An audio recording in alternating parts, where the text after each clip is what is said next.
ಎಲ್ರಿಗೂ ನಮಸ್ಕಾರ. ನಾನು Veena Ramesh. Welcome to my YouTube channel. ಹಾಗೆ ಇದು ಯುಗಾದಿ ಹಬ್ಬದ ವ್ಲಾಗ್ ಆಗಿರುತ್ತೆ. ಎಲ್ರಿಗೂ ಯುಗಾದಿ ಹಬ್ಬದ ಶುಭಾಶಯಗಳು. ಸೊ ಯುಗಾದಿ ಹಬ್ಬದ ಹಿಂದಿನ ದಿನ ಪೂಜೆ ರೂಮ್ ಕ್ಲೀನ್ ಮಾಡ್ಕೊಂಡಿದ್ದು ಪ್ರಿಪ್ರೇಷನ್ ಬ್ಲಾಗ್ ಸ್ವಲ್ಪ ಆ್ಯಡ್ ಮಾಡ್ಕೊಂಡಿದ್ದೀನಿ. ಮನೆಯೆಲ್ಲ ಫುಲ್ಲಾಗಿ ಕ್ಲೀನ್ ಮಾಡಿಬಿಟ್ಟು ಲಾಸ್ಟಲ್ಲಿ ಪೂಜೆ ರೂಮ್ ಕ್ಲೀನ್ ಮಾಡಿಬಿಡೋಣ ಅಂತ ಹೇಳಿ ಇದೊಂದು ರೂಮನ್ನು ನಾನು ಬ್ಯಾಲೆನ್ಸ್ ಉಳಿಸ್ಕೊಂಡಿದ್ದೆ. ನಾಳೆ ಹಬ್ಬ ಇರೋದ್ರಿಂದ ಸೊ ಇವತ್ತೇ ಪೂಜೆಗೆ ಯೂಸ್ ಮಾಡುವಂಥ ಪಾತ್ರೆಗಳನ್ನೆಲ್ಲ ತೊಳೆದಿಟ್ಬಿಡೋಣ ಅಂತ ತೊಳಿತಾ ಇದ್ದೀನಿ. ಸೊ ಹಾಗೆ ಹಿತ್ತಾಳೆ ಪಾತ್ರೆನ ಈಸಿಯಾಗಿ ಯಾವ ರೀತಿ ವಾಶ್ ಮಾಡ್ಕೊಬೋದು ಅಂತ ನಾನು ಮನೇಲೆ ಹುಣ್ಸೆಹಣ್ಣು ಪೇಸ್ಟ್ ಯಾವ ರೀತಿ ತಯಾರು ಮಾಡ್ಕೊಬೋದು ಅಂತ ಕೂಡ ಆಲ್ರೆಡಿ 2-3 ಸಲ ವ್ಲಾಗ್ ಮಾಡಿ ತೋರಿಸಿದ್ದೀನಿ. ಡಿಸ್ಕ್ರಿಪ್ಷನ್ ಬಾಕ್ಸಲ್ಲಿ ಲಿಂಕ್ ಕೊಟ್ಟಿರ್ತೀನಿ, ಬೇಕು ಅಂದರೆ ಚೆಕ್ ಮಾಡಿ ನೋಡ್ಬೋದು. ಹಾಗೆ ಒಂದ್ಸಲ ಹುಣ್ಸೆಹಣ್ಣು ಪೇಸ್ಟನ್ನು ಮನೇಲಿ ತಯಾರು ಮಾಡ್ಕೊಂಡ್ವಿ ಅಂತ ಅಂದರೆ ಹಿತ್ತಾಳೆ ಪಾತ್ರೆಗಳನ್ನ ತೊಳೆಯೋಕೆ ಈಸಿ ಅಂತ ಅನಿಸುತ್ತೆ. ಇವಾಗ ವಿಮ್ ಜೆಲ್ಲೆಲ್ಲ ಯಾವ ರೀತಿ ಡಿಪ್ ಮಾಡಿ ಜಸ್ಟ್ ಸ್ಕ್ರಬ್ ಮಾಡಿ ತೊಳಿತೀವಿ, ಅದೇ ರೀತಿ ಹಿತ್ತಾಳೆ ಪಾತ್ರೆಗಳನ್ನು ಡಿಪ್ ಮಾಡಿ ಹುಣ್ಸೆಹಣ್ಣು ಪೇಸ್ಟಲ್ಲಿ ತೊಳ್ಕೊಬಹುದು. ಸೊ ನಾನು ಹಾಗೆ ದೀಪದ ಕಂಬಗಳನ್ನು ಹಬ್ಬದಲ್ಲಿ ಯಾವುದಾದ್ರೂ ಈ ರೀತಿ ಹಬ್ಬಗಳಲ್ಲಿ ಮಾತ್ರ ನಾನು ತೊಳೆಯುವಂಥದ್ದು. ರೆಗ್ಯುಲರ್ ವಾರ ಇರಬೇಕಾದ್ರೆ ವೀಕ್ಲಿ 1 ಟೈಮ್ ಹಿತ್ತಾಳೆ ಪಾತ್ರೆಗಳನ್ನೆಲ್ಲ ತೊಳಿತೀನಲ್ವಾ, ಪೂಜೆ ಪಾತ್ರೆಗಳು ಆವಾಗ ತೊಳೆಯೋದಿಲ್ಲ. ಈ ರೀತಿ ಹಬ್ಬಗಳಲ್ಲಿ ಮಾತ್ರ ದೀಪದ ಕಂಬಗಳನ್ನು ತೊಳಿತೀನಿ. ಯಾಕಂದರೆ ಇದನ್ನು ವೀಕ್ಲಿ ಹಚ್ಚೋದು ಇಲ್ಲ. ಸೊ ಹಾಗಾಗಿ ಒಂದ್ಸಲ ತೊಳೆದು ನೀಟಾಗಿ ಒರೆಸಿಟ್ಬಿಟ್ರೆ ಕಪ್ಪಾಗೋದು ಇಲ್ಲ ಅಂತ ಹೇಳಿಬಿಟ್ಟು ಹಬ್ಬದಲ್ಲಿ ಮಾತ್ರ ಈ ರೀತಿ ಚೆನ್ನಾಗಿ ತೊಳೆದ್ಬಿಟ್ಟು ಪಾತ್ರೆಗಳನ್ನು ನೀರಿಲ್ದಂಗೆ ಒರೆಸಿಟ್ಬಿಟ್ಟು ತೊಳೆದಿಟ್ಟಿರೋ ಹಿತ್ತಾಳೆ ಪಾತ್ರೆಗಳಾಗಿರ್ಬೋದು, ಹಾಗೆ ತಾಮ್ರದ ಪಾತ್ರೆಗಳಾಗಿರ್ಬೋದು, ನೀರು ಒರೆಸ್ಲಿಲ್ಲ ಅಂದರೆ ಆ ಹನಿಗಳ ಕರೆ ಹಾಗೆ ಕಾಣ್ತಾ ಇರುತ್ತೆ. ಸೊ ಕಲೆಗಳು ಕುತ್ಕೊಂಡಂಗೆ ಆಗಿರುತ್ತೆ, ಮತ್ತು ತೊಳೆದಿಟ್ಟಿದ್ದೀವಿ ಅಂತ ಅನಿಸೋದೇ ಇಲ್ಲ.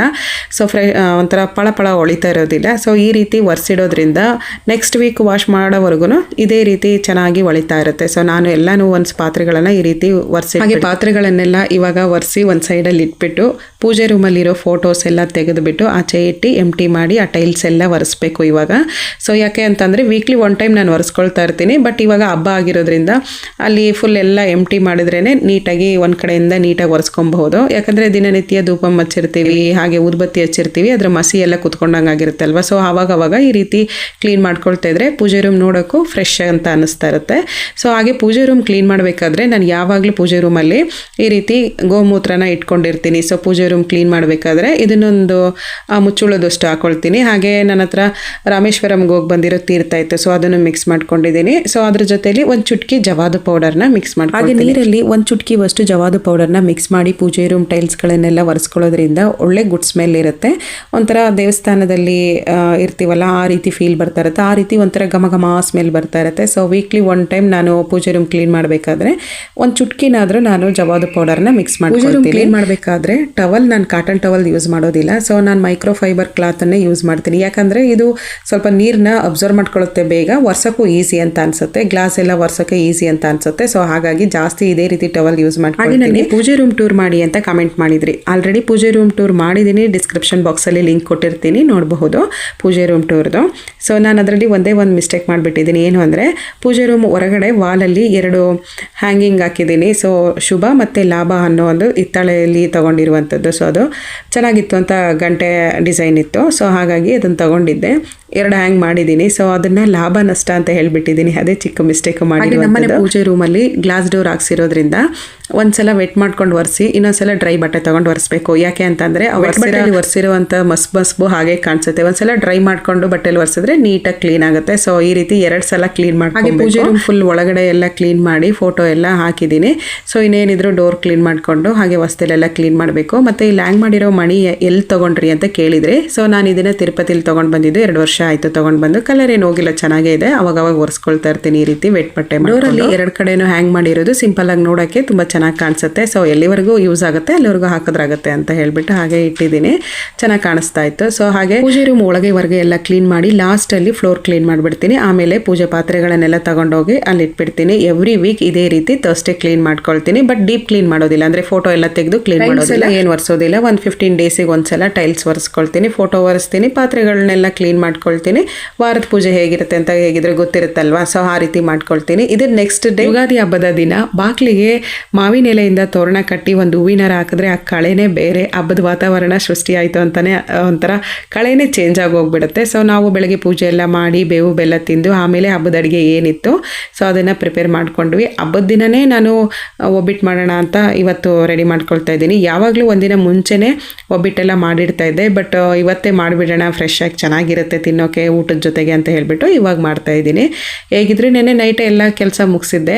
ಸೊ ಹಾಗೆ ಪೂಜೆ ರೂಮ್ ಎಲ್ಲ ಕ್ಲೀನ್ ಮಾಡಿ ನಾನು ಹೂವಿನ ಹಾರ ಎಲ್ಲ ರೆಡಿ ಮಾಡಿ ತೋರಣ ಕೂಡ ರೆಡಿ ಮಾಡಿ ಇಟ್ಟಿದ್ದೆ. ಸೊ ಅದನ್ನು ಕ್ಲಿಪ್ಪಿಂಗ್ ತೊಗೊಳ್ಳಿಲ್ಲ, ನಾನು ಫುಲ್ ಟಯರ್ಡ್ ಆಗಿ ಹೋಗ್ಬಿಟ್ಟಿದ್ದೆ. ಸೊ ಮಾಡ್ತಾನೆ ವಿಡಿಯೋ ಮಾಡ್ತೀವಿ ಅಂತ ಅಂದರೆ ಕೆಲಸ ಬೇಗ ಮುಗಿಯೋದಿಲ್ಲ. ಸೊ ಆ ವಿಡಿಯೋ ಸರಿ ಬಂದಿದೆಯೋ ಇಲ್ವೋ ಅಂತ ಚೆಕ್ ಮಾಡ್ಕೊಂಡು ಮಾಡೋದ್ರಿಂದ ಸ್ವಲ್ಪ ಲೇಟಾಗಿ ಹೋಗ್ಬಿಡುತ್ತೆ. ಸೊ ಹಾಗಾಗಿ ನಾನು 2 ಕ್ಲಿಪ್ಪಿಂಗು ತೊಗೊಳಕ್ಕೆ ಹೋಗಲಿಲ್ಲ.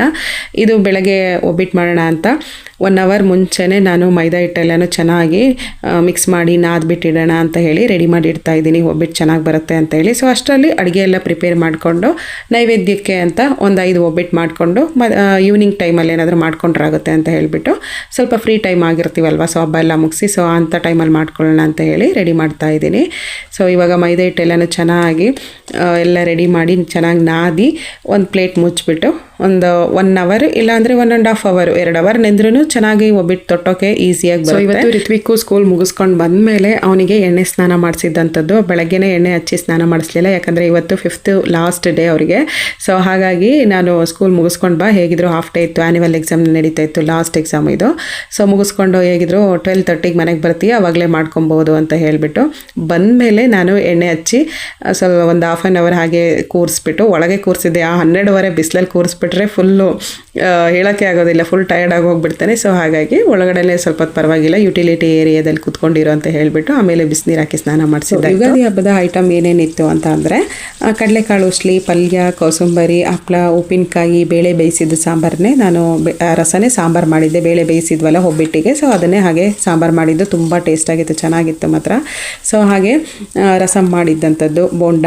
ಸೊ ಇದಿಷ್ಟು ಹಬ್ಬದ ಊಟ ಆಗಿತ್ತು. ಪಾಯಸ. ಸೊ ಇದಿಷ್ಟು ಹಬ್ಬದ ಊಟ ಆಗಿತ್ತು. ಹಾಗೆ ನನಗಂತೂ ಎಷ್ಟು ಬೇಗ ಕುಕಿಂಗ್ ಮಾಡಿ ಮುಗಿಸ್ಬಿಡ್ತೀನಪ್ಪ ಅಂತ ಅನ್ನಿಸ್ತಿತ್ತು, ಯಾಕಂದರೆ ಪಾಂಡಿಚೇರಿಯಲ್ಲಿ ಬಿಸಿಲಂಗಿದೆ. ಸೊ ಏಪ್ರಿಲು ಮಾರ್ಚು ಫುಲ್ ಬಿಸಿಲಿರುತ್ತೆ. ಏಲಕ್ಕಿ ಹಾಕೋಣ ಅಂತ ಹೇಳಿ ಪುಡಿ ಮಾಡ್ಕೊಳ್ತಾ ಇದ್ದೀನಿ, ಹೇಗಿದ್ರು ಪಾಯಸಕ್ಕೂ ಆಗುತ್ತೆ ಅಂತ ಹೇಳಿ. ಏಲಕ್ಕಿ ಸ್ವಲ್ಪ ಬೇಳೆ ಒಬ್ಬಿಟ್ಟಿಗೆ ಜಾಸ್ತಿನೇ ಹಾಕಿದ್ರೆ ಫ್ಲೇವರ್ ಚೆನ್ನಾಗಿರುತ್ತೆ. ಸೊ ನಾನಿಲ್ಲಿ ಬೇಳೆ ಒಬ್ಬಿಟ್ಟು ಮಾಡ್ತಾ ಇದ್ದೀನಿ. ಬೇಳೆ ಒಬ್ಬಿಟ್ಟು ಅಂದರೆ ಕಡಲೆಬೇಳೆ ಮತ್ತು ತೊಗರಿಬೇಳೆ ಎರಡನ್ನೂ ಸಮವಾಗಿ ತೊಗೊಂಡಿದ್ದೀನಿ.